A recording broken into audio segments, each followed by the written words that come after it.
আসসালামু আলাইকুম viewers, welcome to my channel.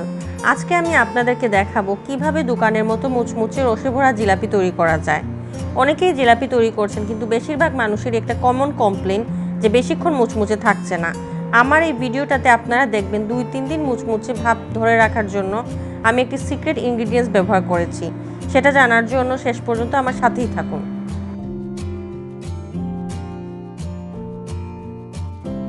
চিনির সিরাপ তৈরির জন্য লাগবে 3 কাপ চিনি, 2 কাপ পানি, এলাচ দানা ও লেবু। চিনি, পানি, এলাচের দানা ফ্রাই প্যানে মাঝারি আঁচে রেখে নেড়েচেড়ে জাল করতে হবে যতক্ষণ না পর্যন্ত চিনি গলে গিয়ে একটা আঠালো ভাব না আসে। তারপর চুলার আঁচ বন্ধ করে 1 টেবিল চামচ লেবুর রস দিয়ে ভালোভাবে নেড়েচেড়ে দিতে হবে। লেবুর রসটা চিনি জমাট না বাঁধার জন্য ব্যবহার করা হয়। এই যে দেখেন কিভাবে একটা সুন্দর আঠালো ভাব চলে এসেছে।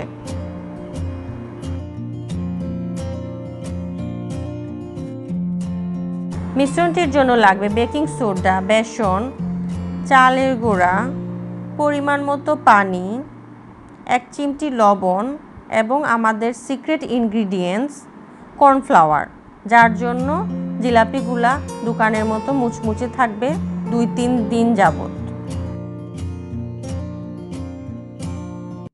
মিশ্রণটি তৈরি করতে প্রথমেই আমি নিয়ে নিব 1 কাপ চালের গুঁড়া, সাথে নিয়ে নিব আমি 1 কাপ বেসন। চালের গুঁড়া এবং বেসনের পরিমাণ সমান হলে জিলাপিগুলো সুন্দর মুচমুচে হবে। এখন আমি নিয়ে নিব বেকিং সোডা 1 চা চামচ। বেকিং সোডার পরিবর্তে অনেকেই বেকিং পাউডার ইউজ করেন, তবে আমার কাছে বেকিং সোডাটাই বেশি ইফেক্টিভ মনে হয়। তারপরে আমি লবণ, পরিমাণ মতো পানি ও 1 টেবিল চামচ কর্নফ্লাওয়ার দিয়ে এরকম একটা মিশ্রণ তৈরি করলাম। দেখেন মিশ্রণটা বেশি ঘনও না আবার বেশি পাতলাও না।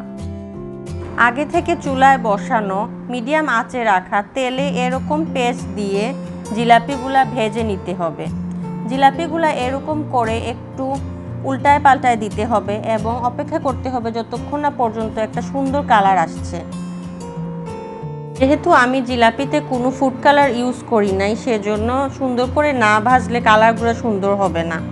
দেখেন আমার চিনির শিরাগুলো কত সুন্দর আছে, জমাট বাঁধে নাই লেবুর রসের জন্য। এখন আমি সেই জিলাপিগুলা 1 মিনিট সিরাপে দিয়ে নেড়েচেড়ে পাত্রে তুলে নিব। দেখেন আমার জিলাপিগুলো একদম দোকানের মতো মুচমুচে এবং রসে ভরা হয়েছে। আমার রেসিপিটা ভালো লাগলে প্লিজ আমার চ্যানেলটা সাবস্ক্রাইব করবেন এবং ফ্রেন্ডস অ্যান্ড ফ্যামিলির সাথে শেয়ার করবেন। আসসালামু আলাইকুম।